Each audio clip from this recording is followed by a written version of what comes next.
So this morning we're going to go into day 2. The first part of our agenda is the systems mapping project that we're undertaking. So I'll just give you a quick introduction to that. Yesterday Catherine was talking about policy wonks. Well, I guess I'm a bit of a systems wonk. But I've always looked at this whole notion of transition from the Indian Act to our own governance systems from a systems perspective. And I learned that from reading a book called The Fifth Discipline by Peter Senge, and I got really caught by it. The notion of a learning organization, the heart of which means that if you don't begin with your people, then your chances of success for changing aren't very good. And so that's always been my guidance. And then I happened to run into Dan McCarthy because we both taught in the same program on Haidawai, and the Waterloo Institute for Social Innovation and Resilience, and started talking about systems. And we started talking about the possibility of creating a systems map of the Indian Act. So with Aaron over there and Dan and I talking, and then we got engaged with Melanie, who's worked closely with Dan at Waterloo and also a systems person. And we got together and started to talk about whether or not we could do this, if it was possible. So we thought we would try it with Lilwat because we're doing this preliminary work there. And we had certain assumptions about it, one being that systems thinking is kind of a very specialized field, and the language of systems thinking is different than what people are used to. And one of the assumptions that we kind of moved forward with was this might be way over the heads of our people. And then thinking about it, I thought, no, I don't think that's the right assumption, because we're natural systems thinkers. Otherwise, how did we learn to live on the lands that the Creator put us on, and to manage the cycles of the seasons and everything else that's there? I live on Haidawai, for example, and when I first moved there, I had to learn a new language because they talk different. Everything is about wind and tide and so on, right? That's systems, right? So we went to a meeting with Lilwat people and elders in Whistler, and we presented this notion to them.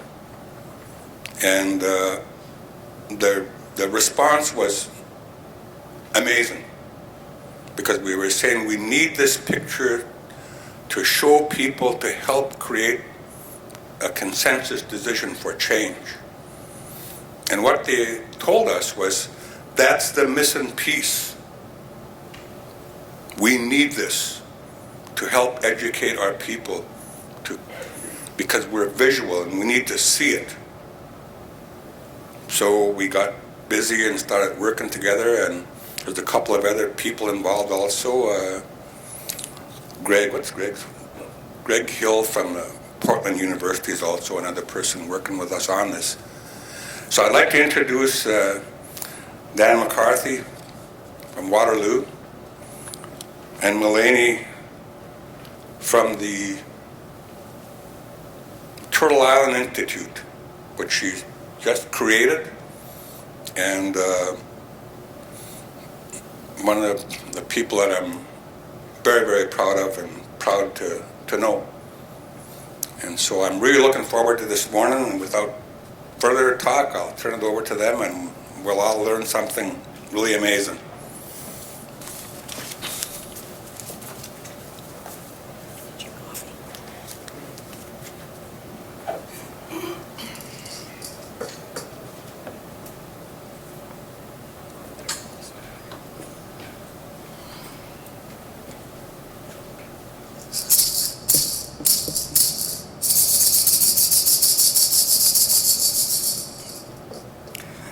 Habujo and Dina Wamagana Duk, Wapshkia Goodchild Quezanang Indigenous cause, Wabnang Indigenous cause, Musto dem, Big Dagong Nishnabig, Donjaba, Nishnabig Queanda, Apijago Migwich, Bizindawayag. Migwich Skakimakwe, Gimiji Ayang, Mino Bamatswin, Gimiji Ayang the Bish, Gimiji Ayang Mijim, Sema, Nabagdana, Giweg Nung, Wabnung, Zhao Nung, Minwa, Nabagdana, Danung. Migwich Gijimanedo, Mino Bamatswin. So I introduced myself in our traditional ways, in the best that I could. And when we say Indigenous cause win, Indigenous cause, that's our name. And it comes from Ije, which is to serve. And the cause win is to name in a certain way. So when we have our spirit names, and I introduced you to my spirit name, those spirit names are how we serve. And so in honor of that, I'm going to translate those names into English, which we don't normally do, but in settings like this we do, so people, because not everybody here is Anishinaabe, of course, so it's out of respect that I'm going to translate these names. So Wapshkie is white from the north. Ogichida is like a warrior person.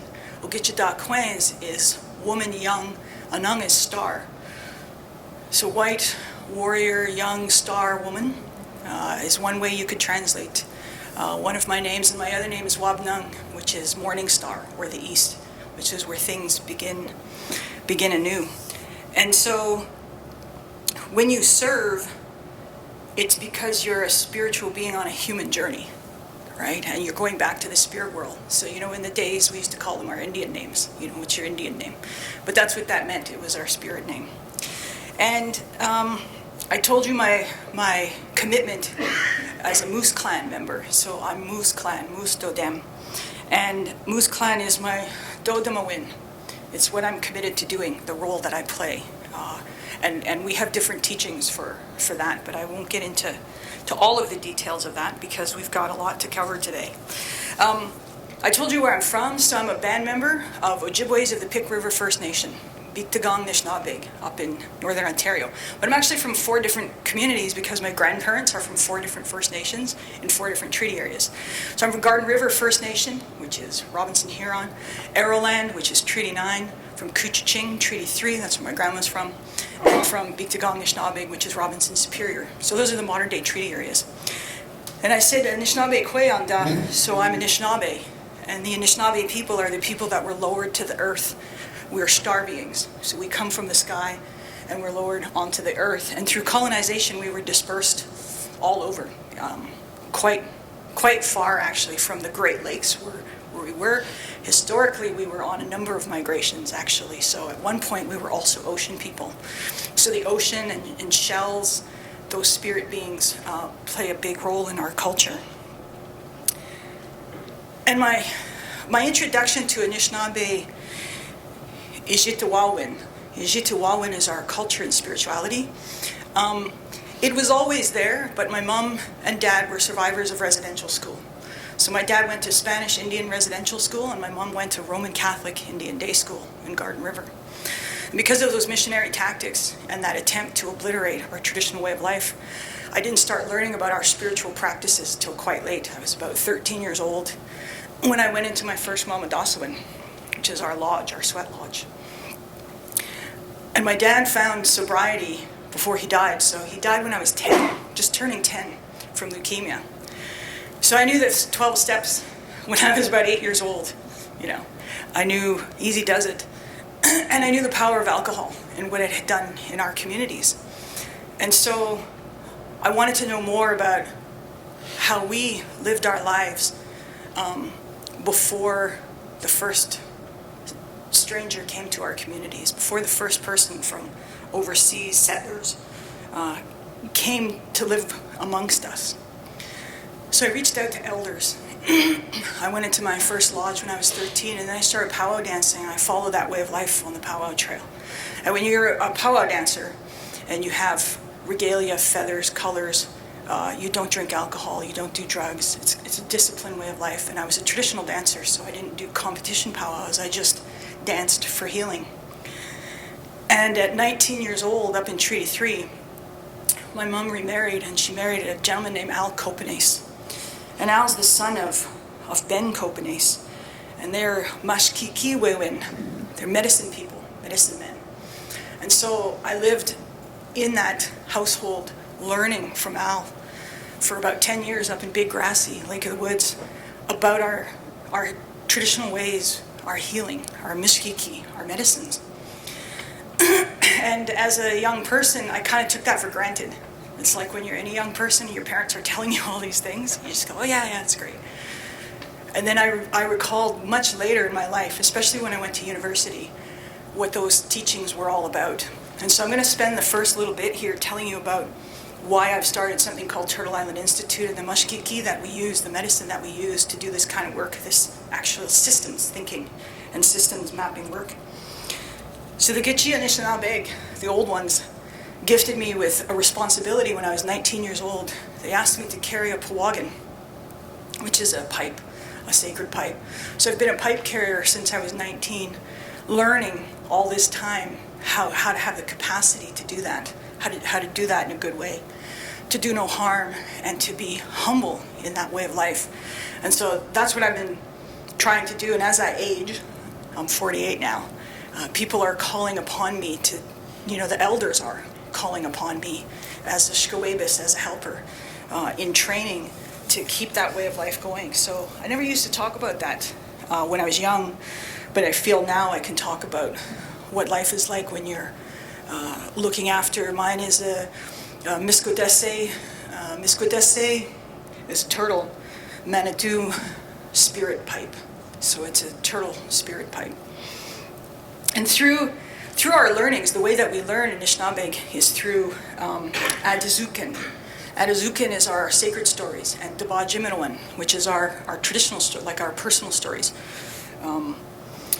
And Daba Jimoan is kind of what I'm going to share with you, with a little bit of the sacred stories as well. And so Anishinaabe people, we like to adopt people. And so I have adopted brothers, I have adopted sisters. I'm being adopted actually into the Skeed family up in Wajuskinagum this fall. And those adoptions come through dreams. And that's a source of our knowledge. But it's interesting when you go to university, what's considered knowledge and what is considered outside the realm of knowledge and validity. So one of our most profound sources of knowledge is in Anishinaabe is our visions and our dreams. And I dreamt about a small turtle. When my husband was fasting, I was helping him. He's Algonquin.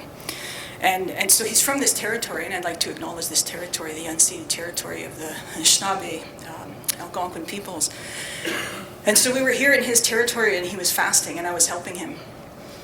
And shortly after that, I dreamt.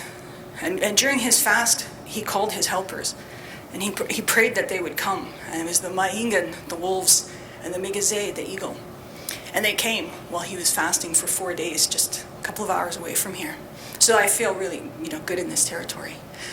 Anyway, a few weeks after that fast, I dreamt about a little turtle. And she was young because she was really small and happy. And she was dancing into a lodge. And I thought, well, something's coming of that turtle. And I knew it had to do with my pawagan, but what else did that mean?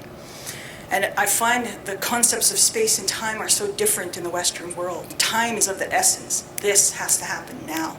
And they want answers intellectually. People ask me, what do you think of this? How can we solve this? And it's not just an intellectual process, right? For us, Anishinaabe, and when I say Anishinaabe, I mean, human beings and indigenous peoples. It's a process of ceremony. It's a process of reactivating those teachings. And so it takes us a while to answer those questions. And so I think what I'm going to talk about is what we say is Gaiji Jawin Dagozeyan, that which is given to us lovingly by the spirits. That's what I think systems thinking is too. And so Turtle Island Institute, our Anishinaabe natural laws include the teachings of our creation. And we were put on the back of a turtle, and we were lowered here from the sky. And the creator, Gege Manitou, created first the natural forces, including the rocks and all the elements. Second, Gege Manitou created the non-humans, the animals. And third, Gijimanitu created Anishinaabe. So we're the youngest siblings. We depend on everything else. They don't depend on us. And that's a really significant teaching because I study social ecological sustainability in my PhD. And even that separation, social ecological, right? And that's what led us to the crisis that we're in now with the climate, the separation of man from nature. This came from the Enlightenment. This came from rational thinking, from Descartes. Science, science was about the disenchantment of the world. The disenchantment of the world was to separate spirituality from science and make science better, make it different. Spirituality was considered a weakness. It was considered folklore. It was considered all kinds of things. And so when I started this PhD program, which is quite scientific, at a PWI, a predominantly white institution, I know some of you are at PWIs, I really struggled with that way of thinking, which I felt was like colonizing my mind, as they say. And then I found social innovation. And so social innovation is about large-scale transformative change. It's based on systems thinking, complexity theory, and resilience thinking. And I still struggled with that. I started my PhD in 2015, and I wrote my comps exam. 10,000-word essay looking at 3 areas of scholarship in social ecological sustainability. And I looked at traditional ecological knowledge, which is not our term. We just have knowledge, right? But TEK. And I thought, how am I going to reconcile all of the science I'm learning in systems thinking and social innovation with what I know of the world, what I've been taught, and what the elders talk about? And I got some answers just recently in going back home to Treaty 3. And we're decolonizing these processes. That's the term, and we say it in English. But really what we're doing is we're centering Anishinaabe, Gikindasawin, and Anishinaabe and Damawin, our way of knowing, our ways of wisdom.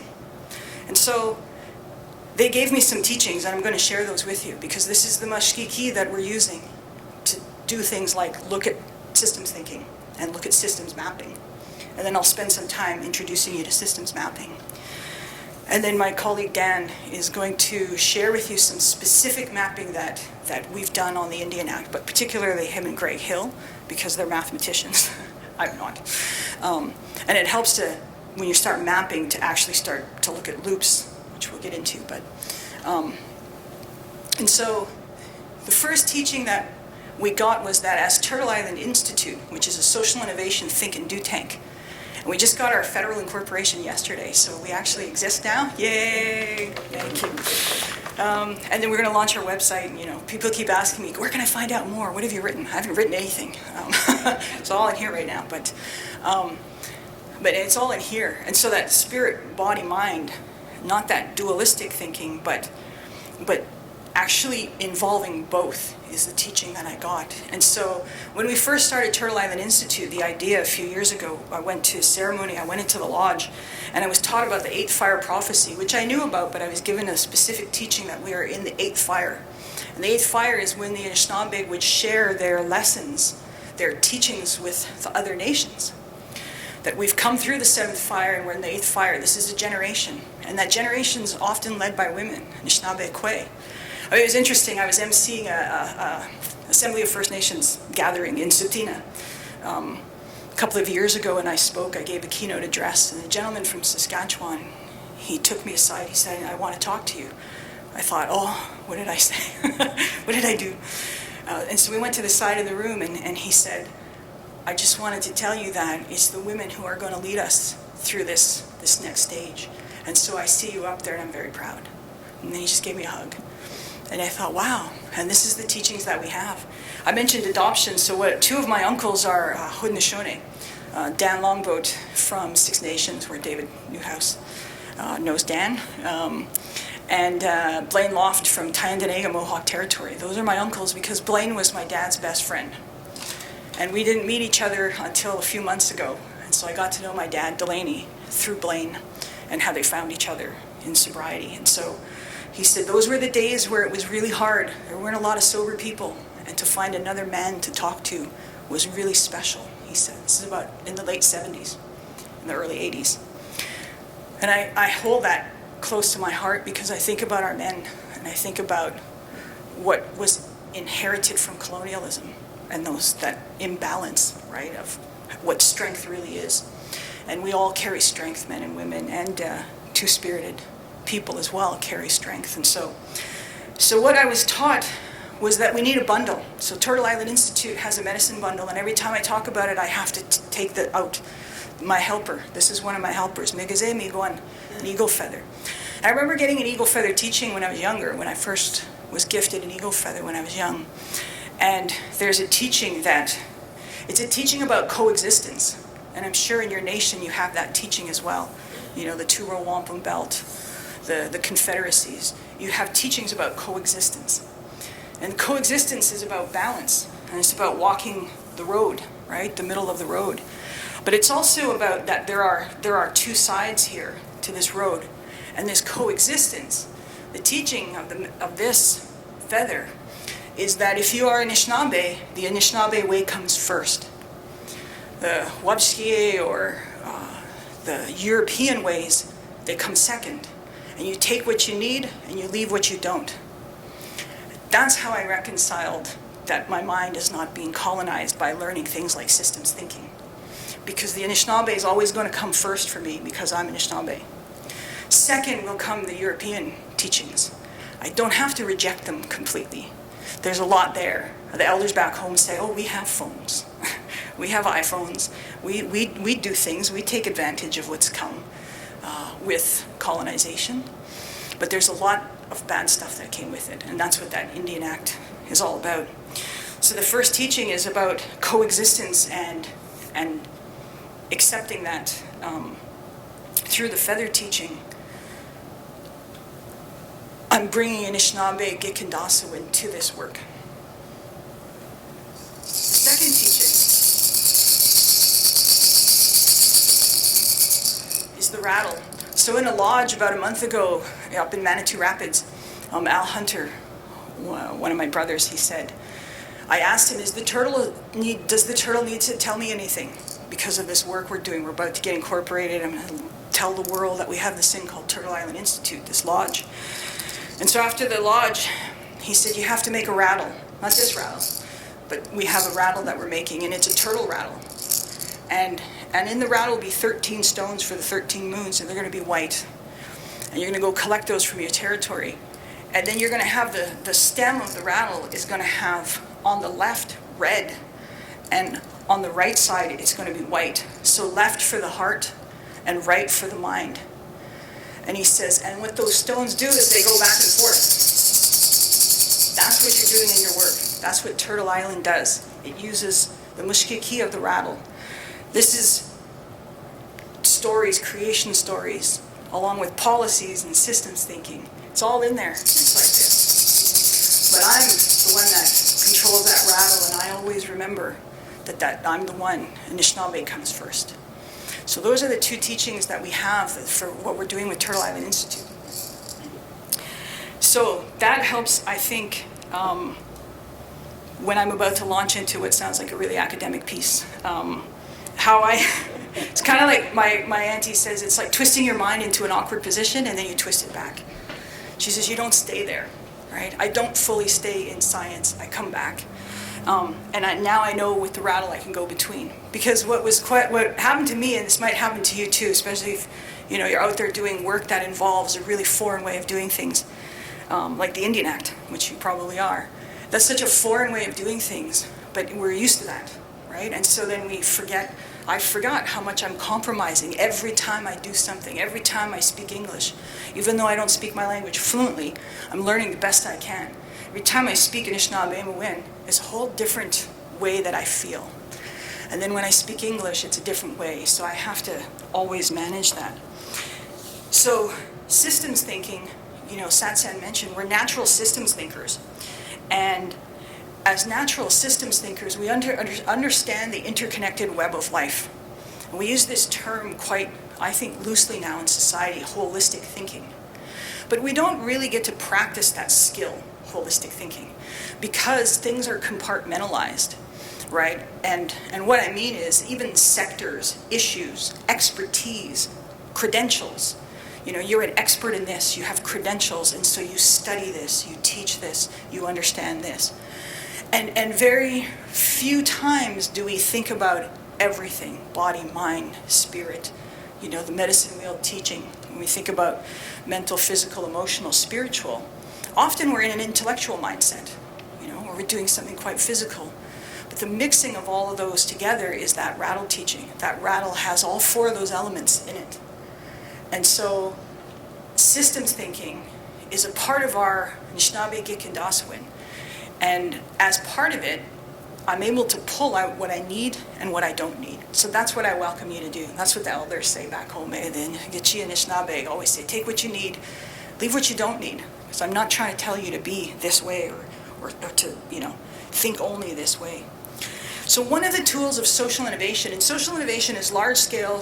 There's over 450 definitions in one article. There's 600 some definitions around the world. But social innovation is about large scale transformative social change. It's based on systems thinking. It can be a tool, a product, a process, a project. It can be a thing. It can be a social enterprise. It's not only social enterprise. And it involves this complexity theory. Complexity theory is about complex systems. Systems that adapt, and systems that have resilience. And when I was learning about resilience, I thought resilience thinking, which comes out of C.S. Hollings, and it comes out of ecology. He studied systems that can adapt. So in English, resilience is the capacity of a system to absorb a shock and then to continue on with its identity. So if you think about robust systems, it doesn't mean that they're naturally good. A resilient system, that's a value neutral term in systems thinking. A very robust system is the Indian Act, very robust. It has resisted all kinds of attempts to shift the dynamics of that system. The child welfare system is a very robust, resilient system. Doesn't mean it's good, right? And so studying what makes a system resilient helps us to look at leverage points, helps us to find intervention points within the system where we can go and turn the dial on something. And I found a really nerdy thing I'm going to share with you that I hope you nerd out with me because I love it. I found a systemogram. It's a systems map of systems thinking. How brilliant is that? I wish I came up with this. So the primary purpose of systems thinking is to see the manifest and the unmanifest. Right, so the manifest are the physical things, the tangible things. Manifest scientists love manifest. Universities love the manifest. What can you count? But the unmanifest is what our culture is based on. That's what that rattle teaching is. We go between the manifest and unmanifest worlds all the time. Right? We're very comfortable doing that. Theoretical physicists think that we are amazing because we understand quantum physics. We understand theoretical physics, right? If you read Leroy Littleberry's work and David Bohm and Blackfoot Physics, right? That beautiful book. And I've given that to a lot of scientists to help them at least understand a little bit of what we're talking about. But they talk about flux, they talk about energy. If you're a Star Wars fan, it's the Force, right? How do you harness? May the Force be with you. I want to say that to people when I see them, but I figure that would set them off. And, what is she talking about? So the primary purpose of mapping a system is to stimulate catalytic conversations about that system. It's to lead to shared insights about that system. And once you see that system, it talks about responsibility. Your responsibility as a member of that system, as a part of that system. And it takes humility, because one of the things that we teach when we start teaching systems thinking capacities is humility. Right? Which is one of our natural laws as Anishinaabe people. It's in our creation story. We're the third beings. We're not the first beings. The first beings, that way of thinking is called anthropocentric thinking. An anthropocentric bias is that humanity is number one on the earth. And we know that we're not. And so mapping is part of a tool set for mastering the Indian Act. Next slide, please. Who's doing that? Oh, you are. Oh. Here I was about to give an order. Okay. I thought you were my assistant. Jeez. Just bugging. So this is the only slide that I have, and there's a handout on your table, and I'm going to walk you through this. This is going to help you understand a little bit about what we've done with mapping the Indian Act. And so everything is connected in Dinawamaganaduk, all my relations. So we understand that everything is connected. But there are manifest and unmanifest aspects of the world that are connected. What the map does is it helps you see the unmanifest, which are system dynamics in some cases. So mapping is part of a tool set. You can think of it as a technology, perhaps. As a technology, it's there for you to use as part of your work. There is a little bit of skills, I guess, in mapping. And I'm thinking about this because I do some work with NASA in the States, with the Native American Earth Sciences Capacity Building Program. And we brought together the Navajo Nation, Chickasaw Nation, the Chippewa Nation. We were at Red Cliff Reservation, Wisconsin last year. And these were scientists from the Ames Research Center, Goddard, in North Dakota, and headquarters in Washington. And we were going to get together for 2 days of dialogue. And so they hired me to facilitate this dialogue. And they said, how can we have these Native American peoples talk to these NASA scientists? What's going to help them talk to each other? I said, let's do a systems map. And so we did. We got together and we started mapping the ecosystem of what the tribes were trying to do with, this was GIS technology, satellite technology, mapping, real-time mapping of deforestation, the drought levels. Dr. Carletta, chief of the Navajo Nation, uses this technology to monitor drought in the Navajo Nation. And so it's technology that we can use. If you think about that rattle medicine, right? That's colonial. It comes from colonial peoples, but it's good technology, and we need it. So anyway, we did some systems mapping, and there's some specific things within a map that are really helpful to learn. And so I just want to say, though, first, this comes out of resilience thinking. Resilience is an English word, so I asked the elders back home, the language keepers, and the language has a spirit. You can offer a sema to that spirit when you're struggling with the language like I do. But I said, what is resilience, right? It's capacity to absorb a shock and keep your identity as a system. And one of the elders said, it's Sibiskagad. Sibiskagad. It's a river bending flexible. River, Sibe, Biska, flexible, God it is. Another elder answered my text, and she said, Mama Sinjuan. And it was Mama Sinjige, the twists and turns of the water. And this was while I was writing my comps, and she said, are you by the water? I said, yeah, I'm outside of Waterloo here, and there's something called the Nith River, and it's flowing really fast. It was the spring. And she says, that's who's helping you write your comps. You go spend time with her, and you feed her, and you light your pawagan. And so in my acknowledgments to my comps, I thanked the teachings of the river for teaching me what resilience is. So here's what this map is really good for. It's good for understanding a complete system. Here it is.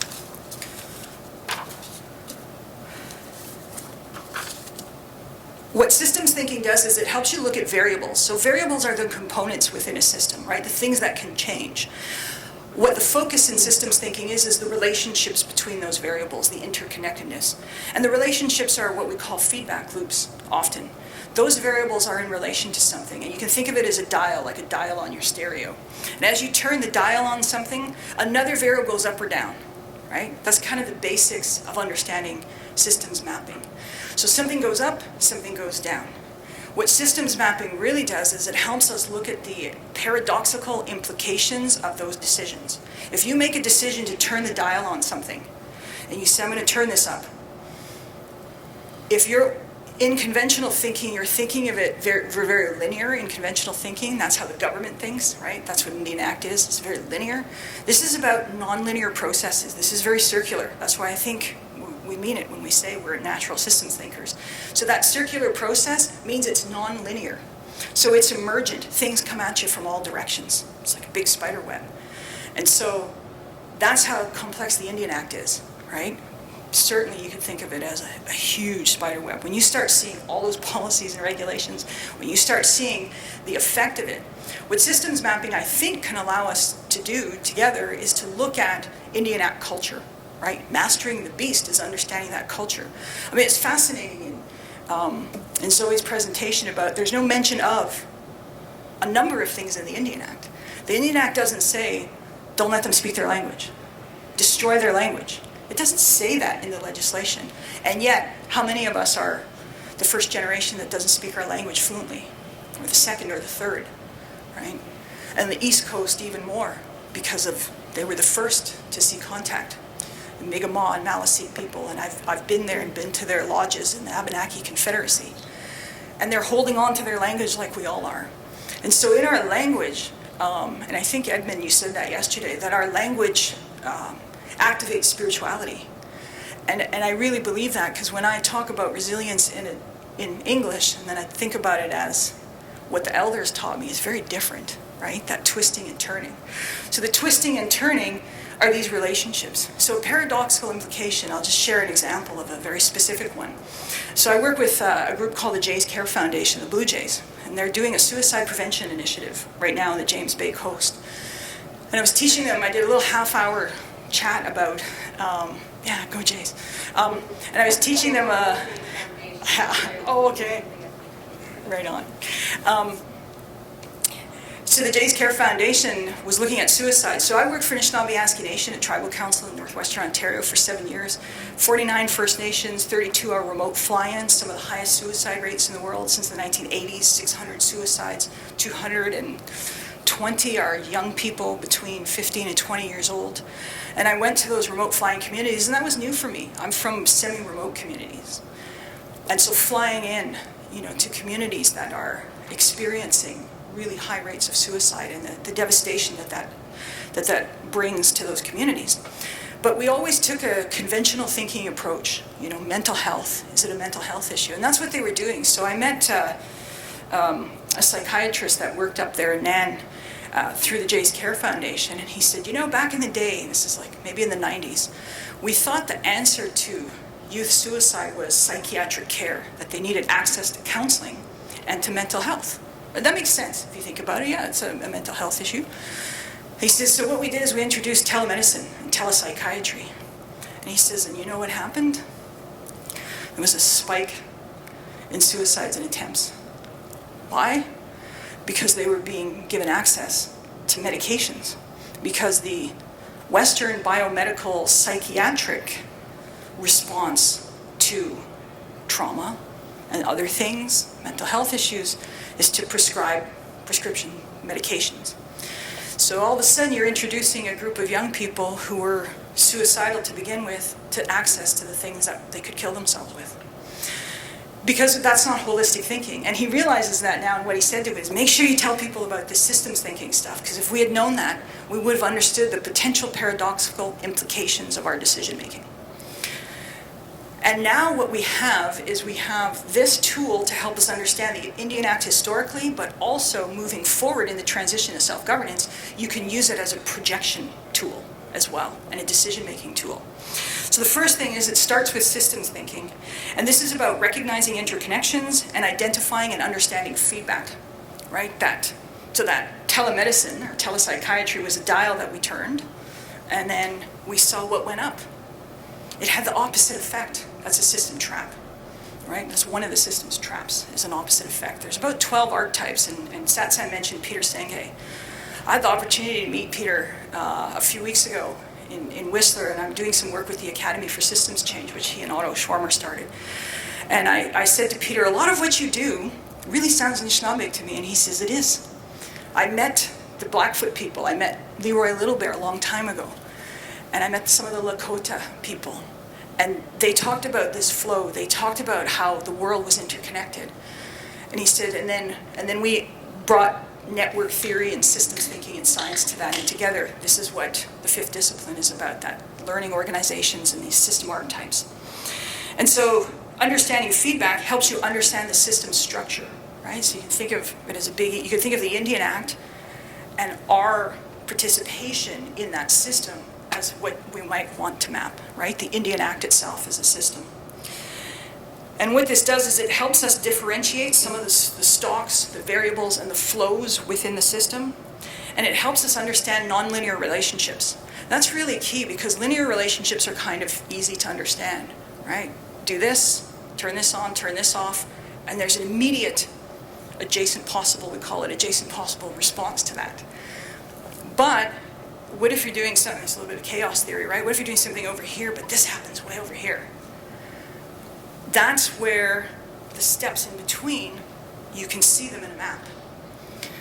And that's, I think, what the Indian Act has done, right? While there's nothing in there that says you shall not speak your language, we can map out exactly how it is we don't speak our languages. We know for sure Indian residential schools was a part of that. In Garden River, the Indian agent was real close by in Sault Ste. Marie.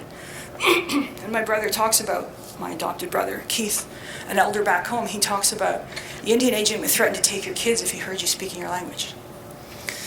So it went underground. It went into hiding. And so there are still language speakers there. What happened in Lillooet, which was beautiful, was that the people there said, but we don't want to map in English. We want to map in our language. So imagine a systems map fully in your language. That, to me, is the true power of this as a tool. If you're interested in this kind of a tool, if we were mapping in Anishinaabe, it would be really different than mapping in English, because we would immediately start to map the spiritual dynamics as well. We would start to incorporate the unmanifest that is the basis of our culture, especially if we were mapping for a system goal. So you can use maps to actually map out what you might call strategic planning. So what this leads to, I'm taking you through the numbers here if you're following along. So that's 1 and 2. 3 is understanding the system structure. And 4, 5, and 6 is understanding the dynamic behavior of the system. So you look at the interconnectedness and the nonlinear relationships. 7, this tool helps reduce complexity. I think that's also a part of its sort of gift. If you think of the Indian Act as being very complex, reducing complexity is being able to master it. And a map can help you master the Indian Act, because you can start to see that ecosystem. As soon as you start thinking about a wicked problem, we call them wicked because they're diabolical. Wicked means that they cannot be solved through conventional thinking. We've tried that. I mean, we still have a suicide crisis. We still have addictions. Now it's fentanyl. Now it's opiate. I've had 2 cousins this year alone pass away from drug addictions. I go to lots of funerals, right? That's what happens to us, our people. I go to I learn my culture at traditional burials, and I think our burials are beautiful. That's where I've learned so many teachings at our traditional burials, but that's a shame that those are happening to very young people. And so, we've all been touched by these things, and this complexity, the complexity of it makes you feel hopeless. That's where I found, there was lots more than mental health going on with those young people taking their lives.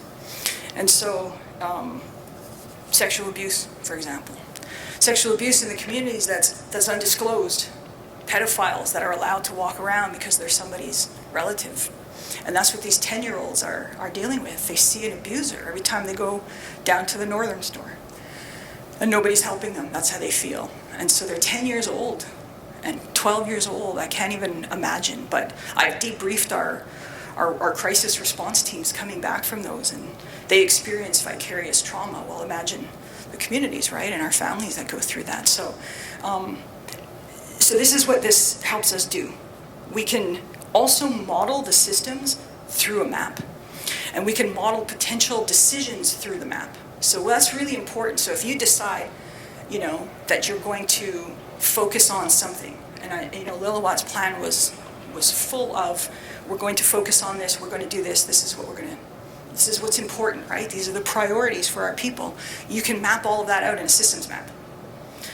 And then you can start to see some of those potentially really good paradoxical implications as well. The word for that is like side effects, right?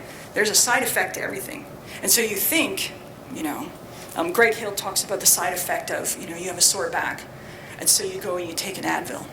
But the side effect of that is you're not really focusing on the cause of your sore back, which is that maybe you need to exercise more, maybe you need to build up your core, maybe you need to lose some weight, because that's a fundamental solution. And I think, Dan, I don't know if you're going to talk about this, but the burden, what we call shifting the burden. Shifting the burden is quick fixes and short-term solutions.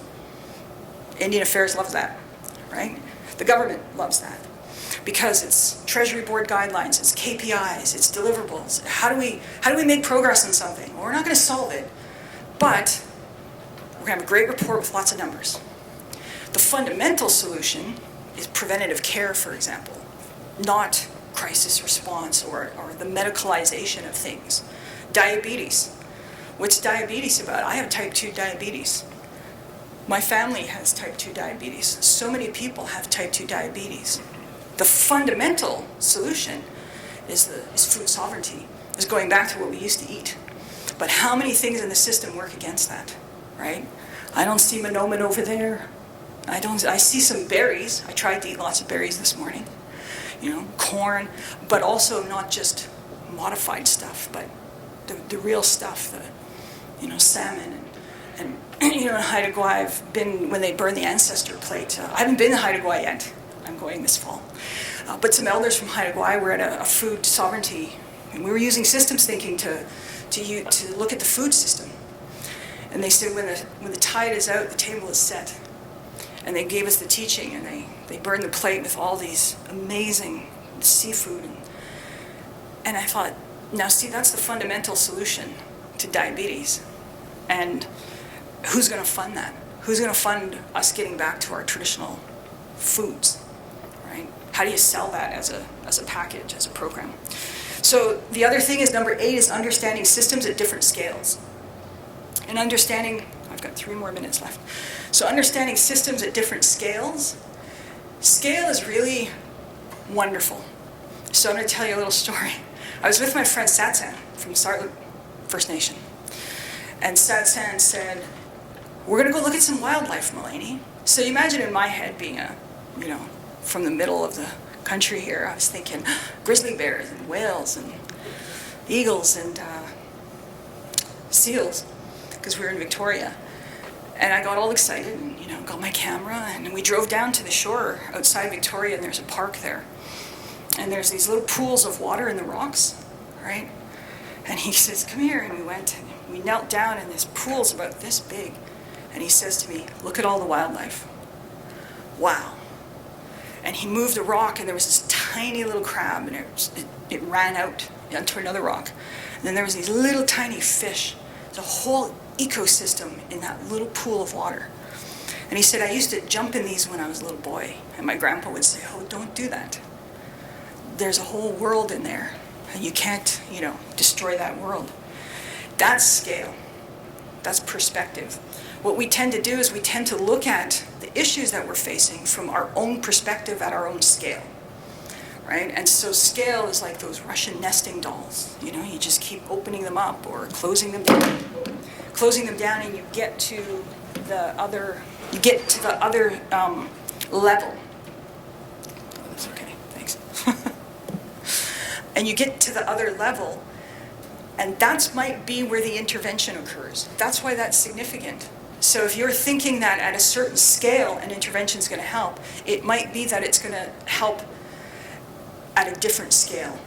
And so your intervention in the system can be a project, a program, a process. That's the social intervention. That's what social innovations are. Those are those interventions. And then finally, what this all does is gives you the capacity to identify the systems and to name it. We call it the system regime. I worked in the humanitarian sector for years in disaster management and emergency response, and the regime that those NGOs operate on is stewarding donor dollars. And I presented that kind of hypothesis of mine, that they're not really there to help people, right? Red Cross, Save the Children, what have you. I mean, ultimately they are. It's in their marketing materials. But really they're internally very colonial. I worked at one for 7 years. And I tried to shift them from within. I tried to decolonize from within, and it didn't work. It was way too much pushback, way too many barriers, because that's not how they operate. They don't operate based on relationships. They don't operate based on respect. They operate based on stewarding donor dollars. And that might sound unfair, but I actually presented that at a big disaster management conference, and people were like, wow, because I had just left that organization, right? You can say a lot once you leave an organization and you don't have the thing on your mouth anymore. And so that's what I called it. I said, that's the name of your regime. And then I presented organizational change theory, learning organizations, and some of Sange's work, and they were, so people came up afterwards, the government, everybody, but particularly First Nations as well, who are looking at, disaster response because of climate change, wildfires and everything else. So I'm going to turn it over to Dan, because he's going to show you the specifics of some of the stuff that we've been mapping. And the feedback loops, there's balancing and reinforcing feedback loops. And yeah, you'll explain that. But essentially reinforcing are like amplification. You do this, and this happens, and this happens. It's kind of like a virtuous cycle. And then the limits to growth, or the balancing feedback loop. Balancing is like a thermostat. I keep looking at him because he's the scientist, but thermostats, they regulate, they try to keep the same temperature. So that means the resources have to keep coming in. The air conditioning has, if you're at the Lord Elgin, the air conditioning keeps coming on, and then you're freezing, and then it goes off, and then you're kind of hot, and it comes on. That's a system. That's a perfect example, right, of a balancing feedback loop. The balance means it's maintaining the status quo. So those become traps, and the Indian Act is a huge balancing system. It maintains the status quo. It's been doing that for a long time. I just realized that. So what you also have the capacity to do is to devise modifications to the system in order to proceed with desired outcomes. And so we continue to participate in and support systems with undesirable and at times deadly outcomes. And how do we do that? We're destroying the planet. If you rode in a car today, you're part of the system that's destroying the planet. Yes, the big fossil fuel companies are the bad guys. That's how we, and there's good guys in this whole narrative, but that's conventional thinking. It's not really about bad guys and good guys. It's about what are we all doing in the system? What can we participate in? Sometimes it's happening at the scale of the individual. People that go vegan, people that ride bicycles, and that's all wonderful. What systems thinking allows you to do, that it's really been liberating for me, because it allows me to not just think about the bad guys and the good guys and to be mad, to be angry and blame. It helps me process what's really going on. What are the dynamics here? Because that makes me more powerful than them. And when I say power, it means I have vision. And we can change something that they don't realize that we're even doing. And I'm not being sneaky. What I'm saying is that it's about system structures and dynamics, right? So when you're looking at a PWI, there's things that you can do that actually ultimately can really shift something quite quickly as well.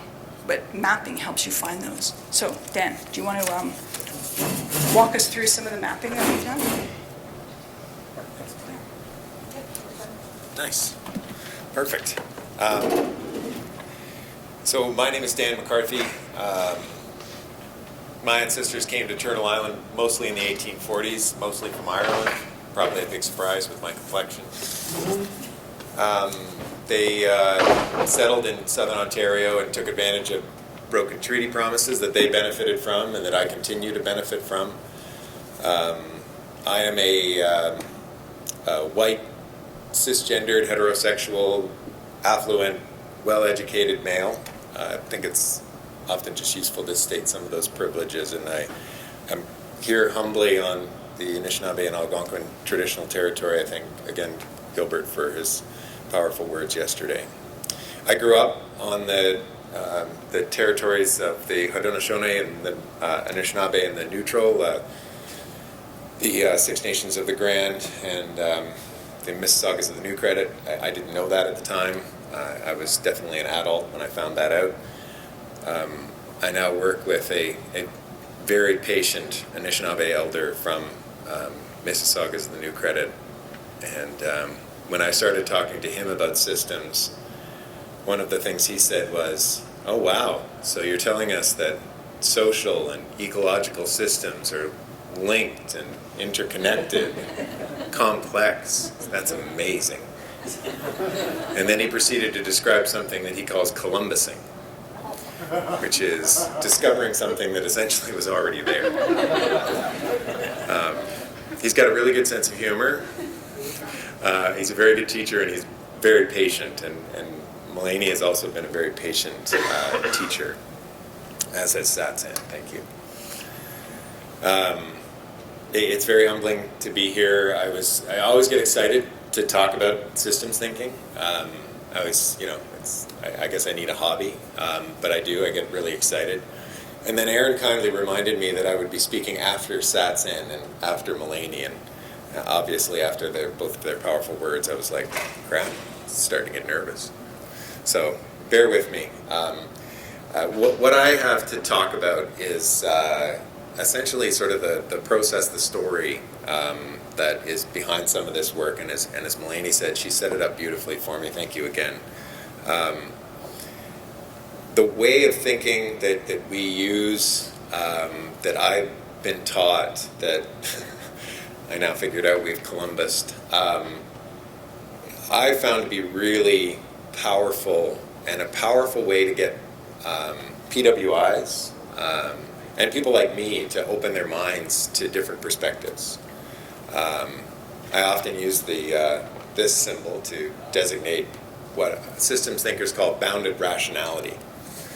And it's simply the idea that within this boundary, certain kinds of things make sense. But then when you actually step back from them, you start to see the whole system.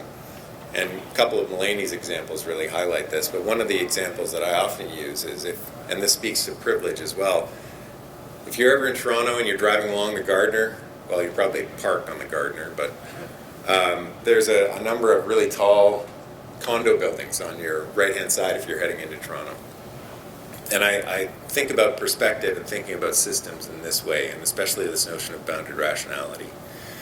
If you are against the window of one of those buildings, and you don't realize the window is there, and that is your view of the world, and you are on the lowest floor on the Gardiner side, and you were asked to describe what the world looks like, you would say, it's dirty, there's too many people, it's a lot of concrete, there's a lot of cars, it's awful. If you happen to be on the top floor looking out over the lake, and again you were pressed up against the window, and you were asked what the world looks like, you'd say it's beautiful, it's a lake, blue sky, there's the odd plane that goes by, but other than that, it's amazing. And one of the things that I think systems thinking has done for me is it cracked my window. I had to all of a sudden go, oh my gosh, I've got a perspective. I need to step back from it and realize that there's a window there, and realize some of the privilege that I talked about. And that's very humbling, but it's important work as a settler ally researcher. So I've been doing work in and with Indigenous communities for about 14 years now. Again, I've had some incredibly patient teachers along the way. Actually, one of my teachers is my wife, as I look at my coffee and my white shirt. Years ago, first lecture I ever gave in a big theater, one of these big lecture halls. I walked in, clean white shirt, and promptly poured a bunch of coffee all over me. And everybody laughed, which was good. Sort of broke the ice. And I got home and explained to my wife what had happened. I did the laundry, so I just didn't. But she promptly went out and bought me a coffee-colored shirt, which she thought was funny. I didn't. Sorry. But anyway, I do a lot of work with Indigenous communities, and all the way along, I've been looking for opportunities and been asked, actually, for the use of some of these kinds of ideas and tools, whether it was working in Fort Albany on sort of environmental policy work, or working with Mississaugas the New Credit, or a group that we were working with, Anishinaabe and Cree elders in the Timmins area, or even out on Haida Gwaii. I'm often asked to talk a little bit about systems thinking, and people often find value in it. I've been studying complexity for about 20 years now. I start to feel a little bit old. And I really feel it's a really powerful tool set. So when I got to meet Satsang a few years ago out on Haida Gwaii, when Satsang started talking to me about this, and I'd heard about some of his work, I got really excited. And I thought, oh my gosh, yeah, this is a huge opportunity. I mean, trying to do a systems map of the Indian Act, what a challenge. And I got lost in my enthusiasm and excitement. And I said, oh yeah, let's do it. And then Little Watt was kind enough to host a meeting with us, and you were patient with us talking about some of these things, but this was second nature in many ways to the people in the room, and which was exciting, and again verified sort of that this was a useful set of tools. And under Satsang's guidance and Melanie's guidance, we have been trying to figure out how to use some of these tools to help master the Indian Act. And we have been working hard to figure out the best way to begin in many ways. So what you see before you there is purposefully small because it is a very, very, very early draft of our systems map of the Indian Act.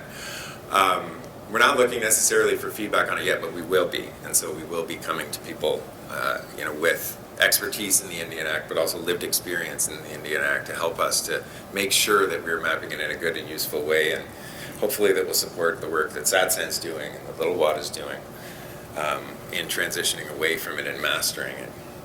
So I always remember a quote from Einstein. He said if you had an hour to figure out a problem, you'd spend 55 minutes developing the question and 5 minutes working on the solution. And I take that to heart. I try not to jump to solutions. So we've been working on figuring out how best to do this and going back and forth with SATSAN and bugging Melanie. And actually the article that systemogram came out of, and the systemogram itself talked about purpose of the system, the components or the structure of the system, and then the interconnections or the processes. And we heard very clearly what the purpose of the Indian Act is. I don't think I need to reiterate that, and it's a terrible one.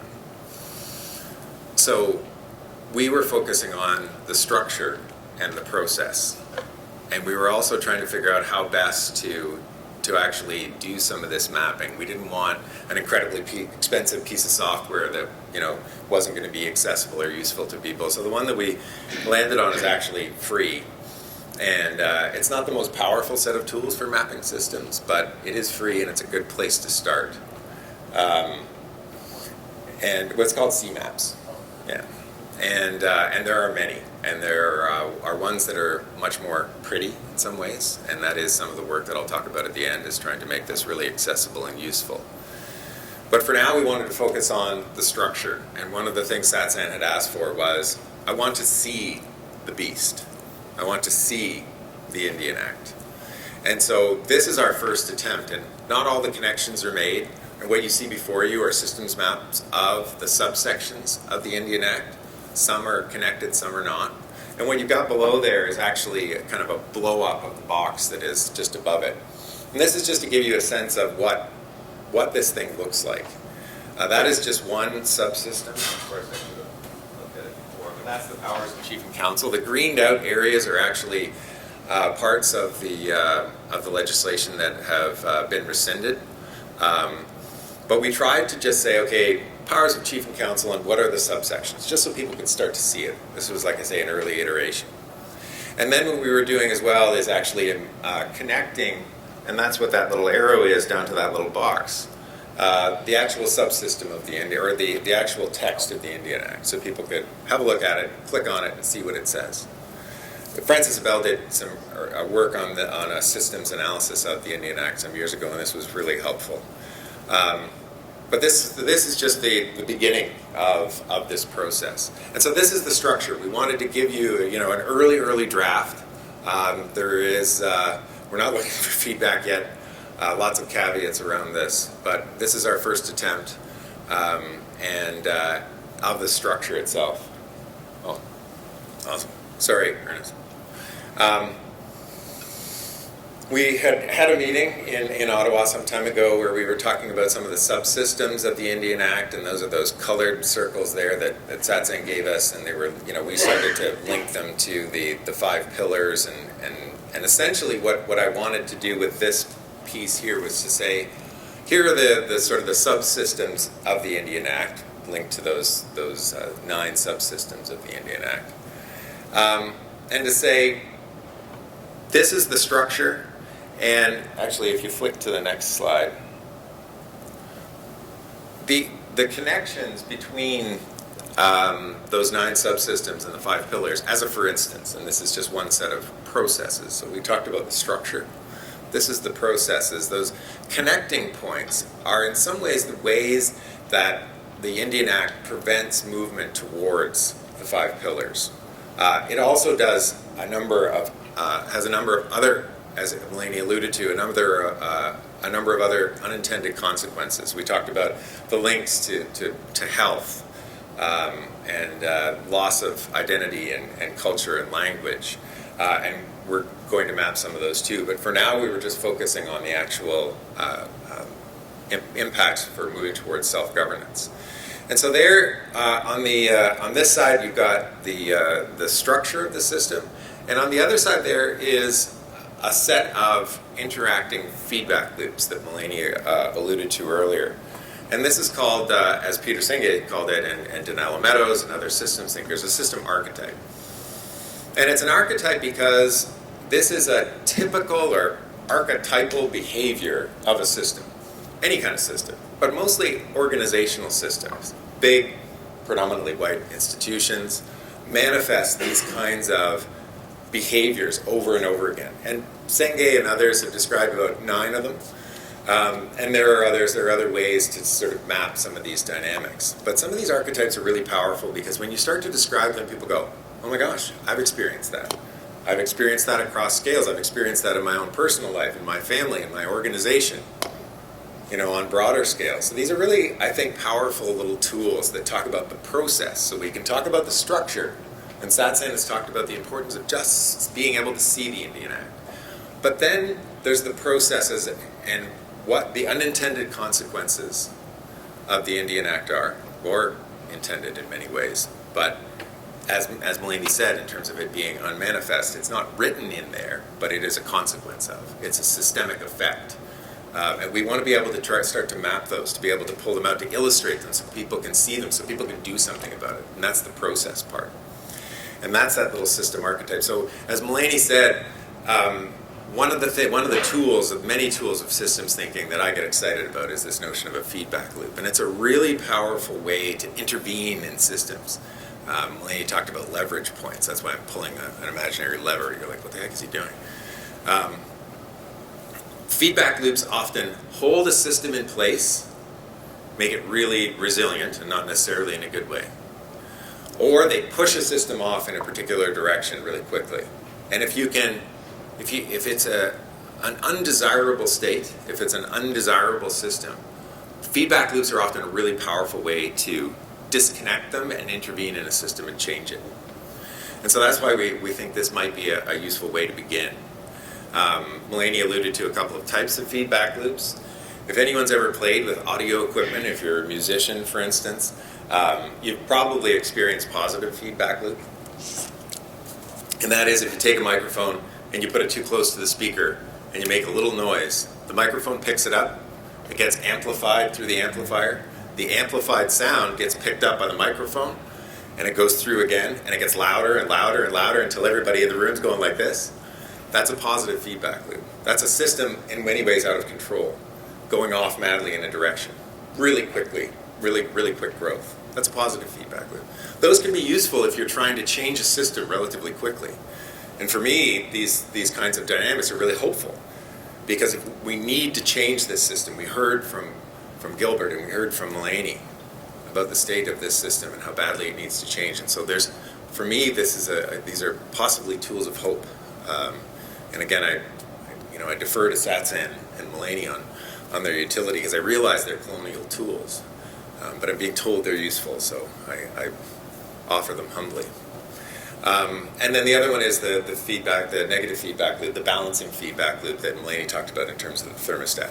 Temperature goes up, air conditioning kicks in, temperature drops, it reaches what we call in systems thinking a threshold, temperature goes back up again, it goes back and forth like this. That's a balancing feedback loop. So 2 types of feedback loops, and that's important because I'm going to use those briefly in the next little section here, and I'll try and end early. So this is one of these system archetypes, these processes that, these traps, as Melanie talked about. And this one is called shifting the burden. It's, again, a really typical kind of system behavior. And there's 2 feedback loops there. Can I pick this up? I'm going to do this. Look at this. I'm going mobile. Potential for positive feedback loop there. So here you've got 2 feedback loops, one balancing and another balancing. There'll be another one that has a reinforcing or positive, not in the normative sense. But you've got a symptomatic solution, the problem symptom, and then a more fundamental solution. Okay?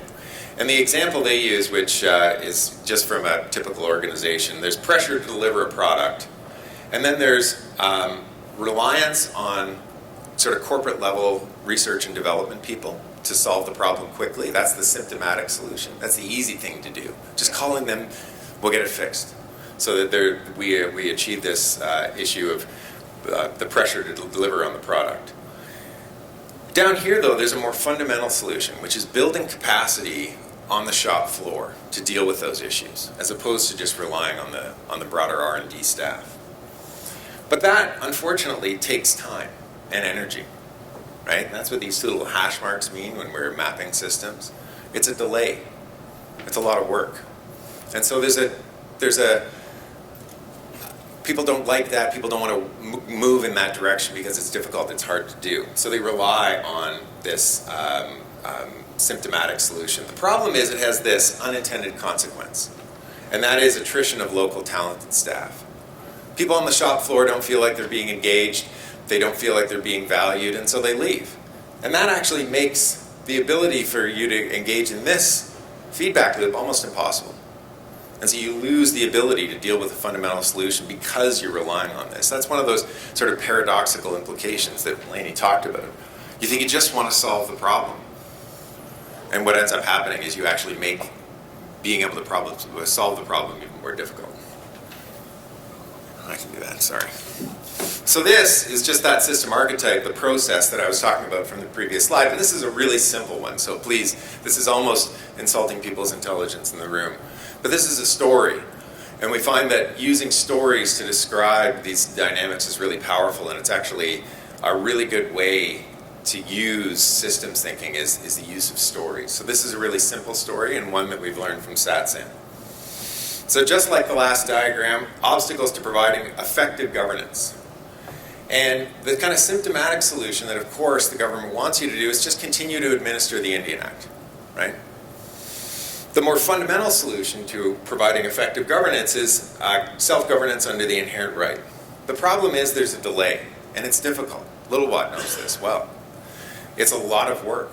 You have to master the Indian Act and then be able to step out into that inherent right. The problem is when you continue to administer the Indian Act, you inadvertently reinforce the Indian Act regime, the colonial governance, leaving little or no capacity for the work of self-governance. And that has this unintended consequence of not being able to get at this fundamental solution.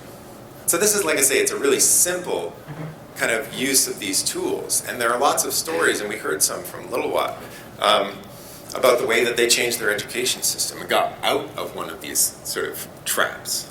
And so this is the kind of work that we've been trying to do. Other than trying to map the structure, we've been also trying to get at some of the stories of how the Indian Act is a trap, how the Indian Act doesn't allow for the movement towards self-governance. It's not a useful place to begin.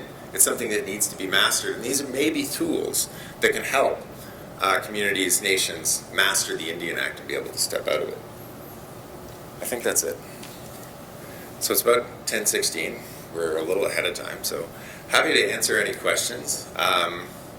Again, this work is really early on. The only other thing I was going to say, there's a lot of work to be done on this in terms of collecting stories, making sure that what we've got here makes sense, that is logical. But then there's also the work of making sure that it's useful to SATSAN, useful to nations like Little Watt that are trying to do this work. And frankly, to make it more interesting, aesthetically pleasing. And so we'll probably need to spend some time with a graphic designer or somebody that does a lot of web work to make this sort of tool set useful. But again, that Einstein quote of taking 55 minutes to make sure that we've got the fundamentals right, and checking with people that have more expertise in the Indian Act than I do. I'm not a legal scholar, I'm a systems thinker, but also lived experience of the Indian Act. And so there's a lot of work to do, but we feel that these could be really useful tools moving forward, and we're happy to continue to work on this and provide feedback, updates, and always checking in with SATSAN and others. So thank you again to Melanie, and we're happy to take questions.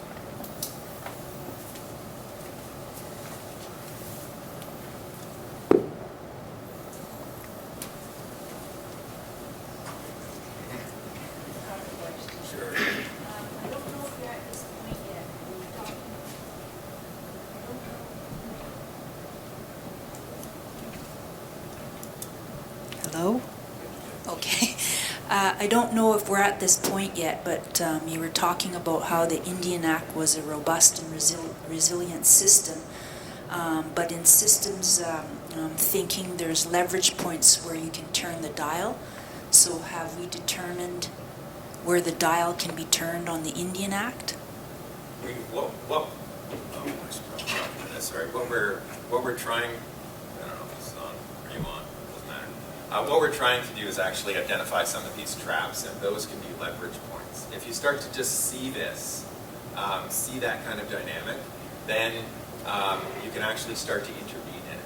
Part of the problem that I think is addressed by systems thinking, but all kinds of other tools as well. I mean, a lot of the work that I've been doing on my own journey is around sort of Jungian psychology and looking at some of these kinds of patterns of behavior and thought in my own head and trying to dig into them and figure out where they come from. Sometimes just seeing them helps you realize that it's like, holy cow, I'm manifesting this kind of pattern. And once you see it, then you can actually do something about it. So I'll give you a really quick example. Hopefully this isn't too long. Just from my own experience. I mean, I grew up in a large Irish Catholic family. I was the youngest of 6 at the time. I was much smaller than everyone. I was an accident. So it was much later.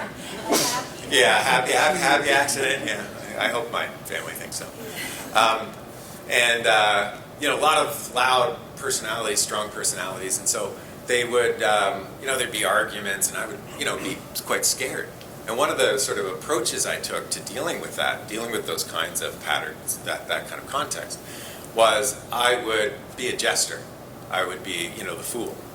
And I would turn the attention to me, which felt good, but also I would make people laugh, so the conflict would subside. The problem is, I used that pattern of thought and behavior over and over and over and over again in my life and didn't realize it was there. Right? We do this all the time on a personal level, but also organizational levels. We talked to Melanie about the PWI that she's working in right now. And there's patterns of thought and behavior in that institution that are so deeply embedded, nobody even sees them. And it's just like that jester. As soon as I saw it, I could go, oh my gosh, I'm using this over and over again. I'm misusing it. I'm using it in places that are inappropriate. Melanie's adopted brother, when we were working in Banff, came up to me afterwards and said, Dan, I really appreciate the humble, self-deprecating kind of jokes, but it actually undermines your authority at the front of the room when you do that.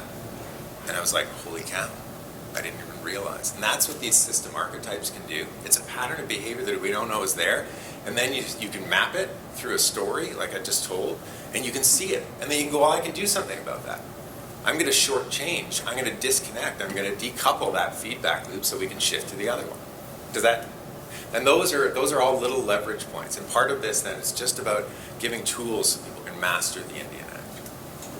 I don't know if that answers your question, Gary. But Maybe I can add to that. So I think in part of the beginning of mapping the Indian Act is there are certain teachings within systems thinking that helps us understand what's happening with Indian Act culture, what's happening in the communities. And one of the things is scalar invariance. And so something that's happening at a big scale like patriarchy, you can experience at a very individual level, right? As a woman or as a male, you can experience sexism in either direction. Those types of gender relations aren't typical of our cultures.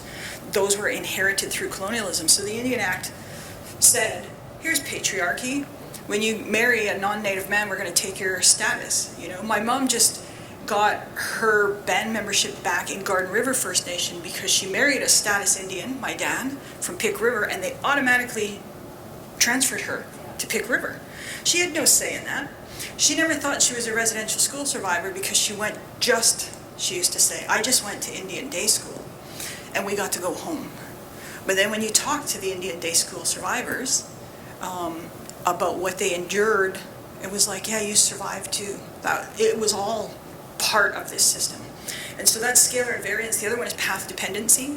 So path dependency is this, and the example they give is, if you have a recipe and the recipe says take a salmon and cut off either end and put it in this, and do this, and that's been passed on for generations. And then someone just says, well, how come great-grandma used to do that? Because she had a small pan, right? And it's like, what? But you hear that, right, so many times. But that's the way we've always done it. That's called path dependency. And there are things within the system that keep us on the same path. We just keep, why does Indian Affairs just keep doing this? Well, that's just because it's always been done that way. Innovation is about finding a leverage point to do that. And Senge says, if I find a big enough lever, I can change the world. And the other thing I wanted to share is the sort of practical or pragmatic use of systems thinking that I've been working with is I'm working with an Indigenous Education Institute in Tyendinaga. And there was an Education Act passed in Ontario where they're going to be able to apply for accreditation and grant their own diplomas and degrees. Right now they do it through articulation agreements with PWIs, mainstream universities, but they're going to actually revolutionize education, doing earth-based education in their Haudenosaunee. And I've been working with their senior leadership on developing a systemic theory of change for revolutionizing education. To realize that, Indian control of education and things like that. And so what we've been doing are mapping all of their departments, we're mapping all of the feedback loops and processes within there. And so I think there's two parts to this. There's the mastering the Indian Act, and just like the project, there's the transitioning. And that you can use systems mapping potentially for the transitioning part as well to start mapping out what that all looks like as you transition into self-governance. Which, yeah.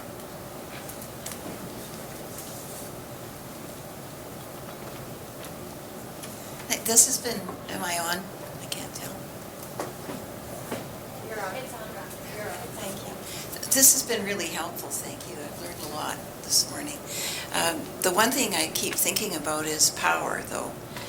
What keeps the Indian Act in place isn't just feedback loops, it's the power that the federal government has to keep it there. And that's who put it there, too. So is that part of this analysis somewhere, the unequal power relationships or the balance of power? Yeah, go ahead.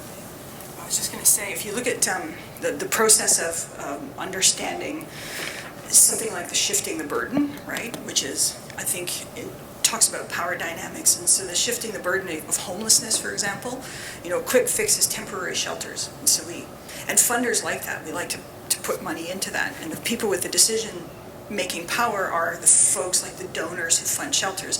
The underlying or fundamental solution is actually addressing, of course, poverty and income and things like that and jobs. But what the side effect is that once people are in shelters, we don't see them on the street anymore, right? And that's that shifting the burden. I think if we're analyzing those system archetypes and what the power dynamic was the pillars, so looking at the 5 pillars of self-governance and how those are prevented, looks at potential leverage points. But you're right, the dynamic of like the Land Management Act and the idea that, you can do something on your land, but you have no say about what your land is.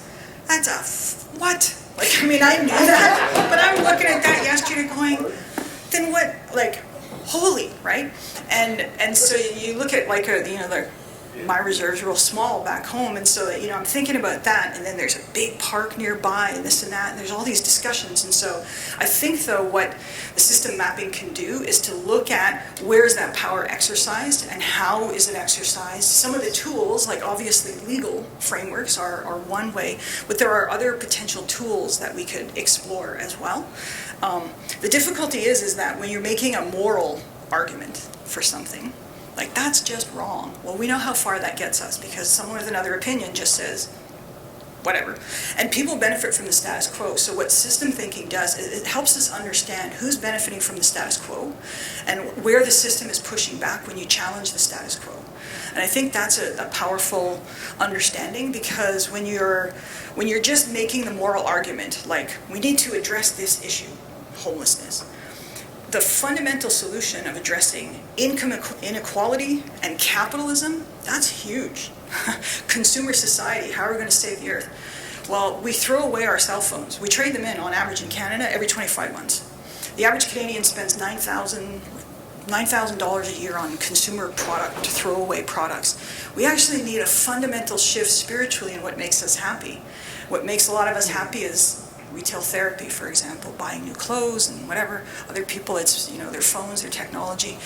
so how do we address that? So the idea is, though, that we do have power at individual levels as well, and it's factoring all of that in. And so it's, I may not be personally able to take on Amazon and Facebook or SpaceX is going to go colonize Mars, but I can look at the power dynamics in there, and actually it's sort of upstream where you might be able to affect change, so.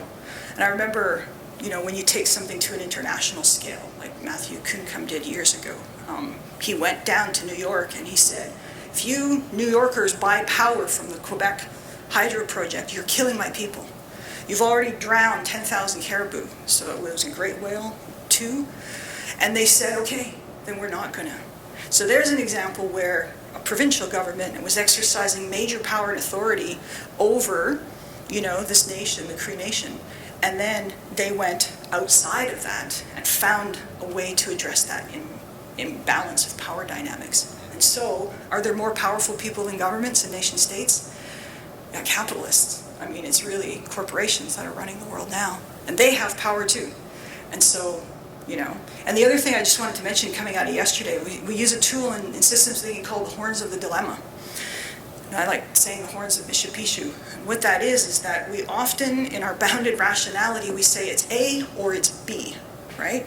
So it's either resource exploitation or protecting the spirit of the land. What innovation asks us to do is to look at the space in between the horns of the dilemma and see if there's something innovative there, like the Great Bear Rainforest and what they came up with, because that was like volatile, right? And there are people probably on either, many sides of that who could be happy or unhappy with what happened, but really, my auntie today, back home right now, is standing on a road with her Eagle fan this morning up against a bulldozer because they're putting the sewage system into the community, but they're going through sacred lands. And so, and this is hooking Wajishkanakum up to Kenora water. So there are, ways that we can, I think, take some of the analysis of the power and project some implications for it. Yeah, that's that shifting the dial, is this idea that, and sometimes it's actually really odd things like pop culture, like a movie or a technology. I mean, apps certainly do that. There's apps now that are shifting things, that are shifting the dial on things. And the revolution of apps is that people can create them. It's not just big companies. I mean, it's expensive to create an app, but it's other people now that are creating apps. And so the implications of like a big social innovation is libraries. That actually came about by one gentleman loaning books out to people because only rich people had access to books. And now we see the role of library systems. That's a large-scale transformative change. It took the power away from the rich people that only had access to books back then. So I think that we'll be able to do that. But it's a lot of work ahead of us, too, in looking at all those specific systems and subsystems. The only thing I would add is just that power has to be part of these kinds of analysis. Like, it has to be a variable or set of variables because it is so potent. And in fact, sometimes just being able to see where the power is and how it's reinforced is a way of getting at it. And this is a kind of a silly example, so forgive me, but it's work that I've done with the Toronto Region Conservation Authority and Toronto's environmental group. And one of the things we did when we were mapping some systems with them is we realized that they were bringing in millions of dollars for planting trees every year and planting, many, many trees. I don't even know the number.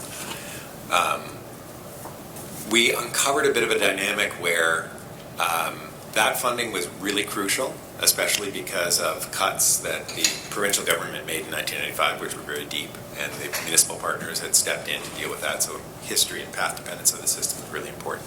They were really relying on those dollars to keep things going, and relying on those donors. What they weren't telling the donors was that 80 to 90% of the trees were dying. It wasn't actually addressing the kind of fundamental problem that they were trying to address. It was symptomatic in a lot of ways. And they were also afraid, it brings in power right away, that the donors would stop funding if they found this out. It kind of got too far. There was a kind of a feedback loop that went on too long. And as I say, this is kind of a silly example given the nature of what we're talking about here.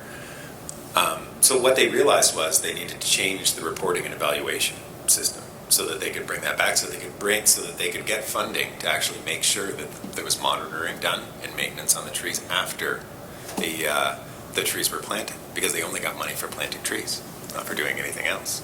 So that, it surfaced power relations in a way that people could say, oh, I mean, I understand that, I get that, and that people could then develop a strategy around. So I think power has to be in there, I mean, especially when we're talking about a system like this. All right. Sorry, wait till last. But I think just sitting here thinking about and digesting what you've been sharing and the tools, right, and the work, and the shifting the burden thing is something that kicked me right in the head, right? Because we're really good at trying to do that. And it's because we've inherited that way of thinking. And and when I look at this tool, it's to help us to get beyond that as a group, as a collective, as people in power and position to influence and those types of things. Because part of the challenge is really to balance this change, right? It's a huge change. And understanding what the Indian Act is about, that really helps with the community. It also helps with decision makers. And then as an agent of change, to find that lever and actually to do things and provide that leadership puts you at risk. Because the status quo is pretty strong in a lot of different areas. And it's usually the outside influences that impact us. Things we don't have control of, the different variables, the constraints, this path of dependency stuff.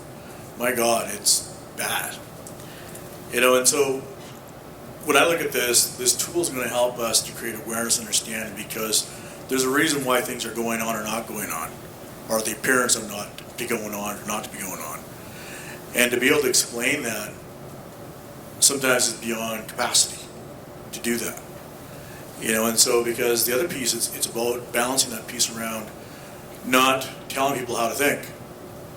We're saying this is the circumstance, these are the variables, these are the pieces, this is kind of why this decision was made to do this, and this is what the anticipated negative and positive outcomes could be to help us to get to desired outcomes. And because then that builds trust. And so I just wanted to share that. And I appreciate the work you've done so far. I'm kind of looking at it and trying to see how it works, and I really appreciate those key pieces and those messages. I think that I grabbed today were from that and what I just shared. Thank you. We'll take a bit more time to any more questions.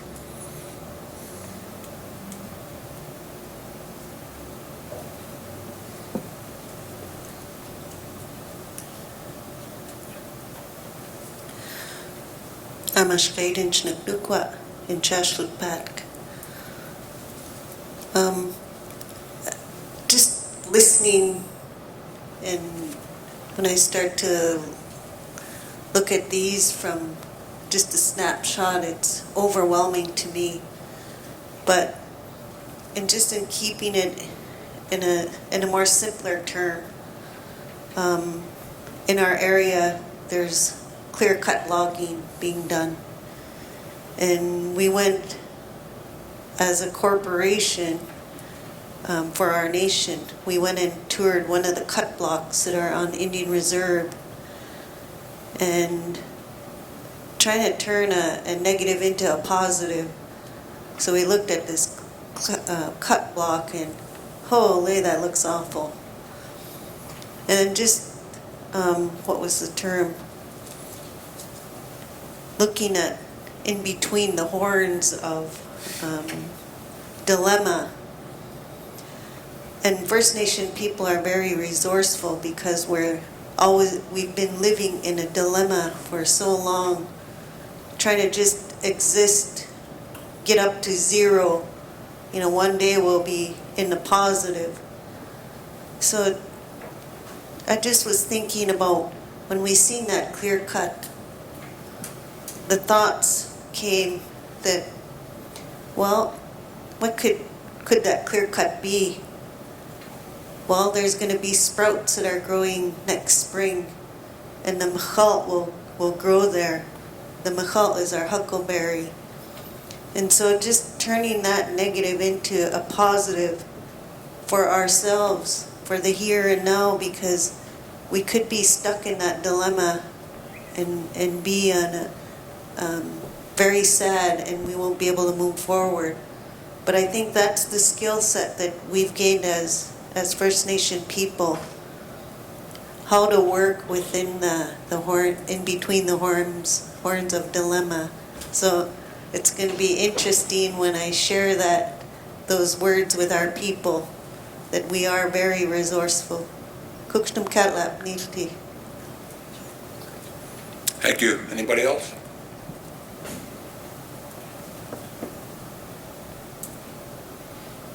Before I let Dan and Melanie go, just a couple of things. When we first began looking at this work, we met looking at the Social Innovation Lab Guide that the Waterloo Institute had produced with Francis Wesley.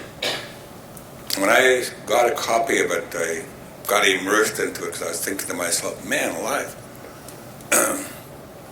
this is what we're doing, right? Nation rebuilding. And I got more into it, and we got meeting to talk about it. I look at the Social Innovation Lab Guide from their perspective, which is all the rest of the Constitution Act, excluding Section 9124, right? So the assumption that's held there is you look within the system that's there to find the leverage points to make transformative change within the system. And I came forward there saying that assumption doesn't hold up for us, because we know why the Indian Act system, we know what it was designed to do. And there's no way that we can tinker with or modify that system to make it work for us, because it wasn't designed to do that. So the assumption I hold is that we can't tinker and modify with the Indian Act system to try to do something in it so that we can be more healthy and wise. We have to be able to see the system, to understand the systemic effect, like Melanie mentioned, language.